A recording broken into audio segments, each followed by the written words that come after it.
nosotros. El primer ministro de Israel dijo hoy martes que nada lo detendrá en llevar a cabo la misión militar en Rafah, Gaza, donde se encuentran miles de refugiados desafiando así las peticiones de Estados Unidos y otros países aliados. Randy Serrano nos amplía. El primer ministro de Israel dijo este martes que lo que planea hacer la Corte Penal Internacional sería un escándalo de proporciones históricas. Un funcionario de ese país le dijo a la cadena NBC que creen que ese tribunal se prepara para emitir órdenes de arresto contra líderes de Israel y comandantes del ejército. Individuos, no importa de cuál parte, que han cometido crímenes de guerra o crímenes de lesa humanidad en el territorio palestino, podrían ser encausados, no importa si son, por ejemplo, militantes de Hamas o de las fuerzas, soldados o funcionarios de las fuerzas israelíes. Cada vez hay más preocupación entre funcionarios israelíes ante la posibilidad de órdenes de arresto en torno a acciones que han tomado durante la guerra en Gaza, aunque eso no ha detenido las amenazas de Benjamin Netanyahu. Dijo este martes que la Corte no tiene autoridad sobre Israel y que planea seguir con su ofensiva en Gaza hasta cumplir su objetivo de eliminar a Hamas. Desafiando las peticiones de Estados Unidos, Netanyahu aseguró que sus fuerzas invadirían Rafah, donde hay cientos de miles de refugiados palestinos.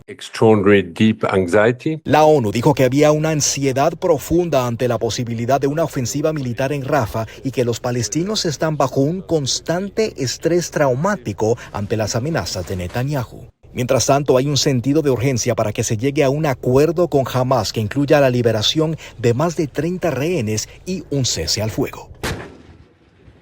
Por otra parte, la Corte Internacional rechazó una solicitud de Nicaragua que buscaba impedir que Alemania continuara apoyando a Israel con ayuda militar. Ese país se beneficia de ayuda militar de varios gobiernos, incluyendo Estados Unidos.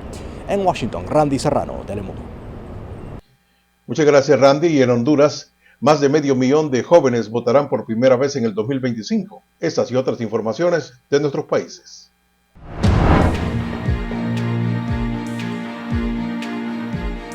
Si las elecciones fueran mañana, un total de 5.754.343 hondureños estarían habilitados para votar. Esta cifra, que supera los 5.165.325 votantes registrados en el 2021, según el censo realizado por el Registro Nacional de las Personas y trasladado al Consejo Nacional Electoral. De esa cantidad, un total de 3.415.451 jóvenes aptos para ejercer el sufragio en las elecciones primarias y generales en el 2025. De acuerdo con el Registro Nacional, los jóvenes con derecho a voto son 589.018, tienen entre 18 y 21 años, mientras que 1.603.917 están en el rango de 21 a 31 años y 1.222.516 oscilan entre 31 y 40 años. Para el próximo proceso electoral, se prevé que el censo sea aproximadamente de 6 millones de hondureños, dijo el consejero del Consejo Nacional Electoral, Julio Navarro.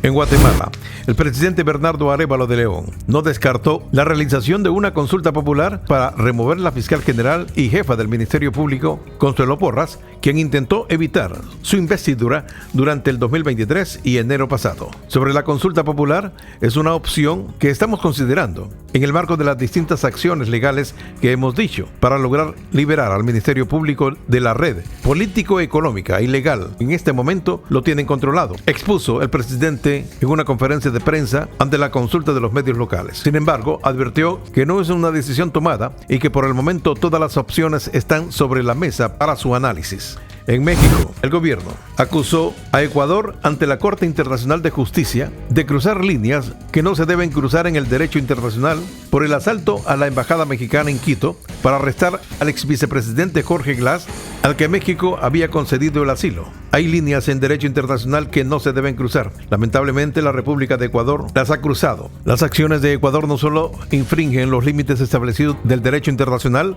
sino también crea un precedente desconcentrante que reverberará en toda la comunidad internacional, explicó el representante mexicano en la Corte con sede en La Haya, Alejandro Celorio. La Corte Internacional celebra hoy la primera audiencia pública sobre la interrupción de la policía en Ecuador a la Embajada de México y a la agresión al personal diplomático en la noche del viernes del 5 de abril y hoy martes Es el turno de México para presentar su argumento sobre las supuestas violaciones al derecho internacional cometidas por Ecuador. Y en América Latina, el costo de no combatir el hambre y la malnutrición de América Latina y el Caribe representan un promedio del 6.4% del PIB de los países estudiados, informaron las organizaciones de las Naciones Unidas para la Alimentación y Agricultura y la Comisión Económica para América Latina y el Caribe. La incidencia de la pobreza extrema en la región fue del 11.4% en el 2023, según estimaciones de la CEPAL, lo que significa que más de 70 millones de personas en la región no tienen ingresos suficientes para adquirir una canasta básica de alimentos, denunció el secretario ejecutivo del CEPAL, José Manuel Salazar Sirinash. Los países en América Latina y el Caribe se comprometieron el mes pasado en erradicar el hambre, la pobreza y las desigualdades estructurales con el fin de garantizar el derecho a una alimentación adecuada sin dejar a nadie atrás. Las noticias internacionales son traídas a ustedes por Orleans Furniture, la mueblería oficial de los latinos. Así está el mundo en nuestros países. Muchas gracias. Ahora nos toca irnos a nuestra pausa y regresando tendremos el pronóstico del tiempo para todos ustedes y también la información del deporte. No se vayan. Y llegan unas mañanas con bastante neblina sobre nuestra área. ¿Cómo prepararnos para estas condiciones? Les cuento al regresar de la pausa.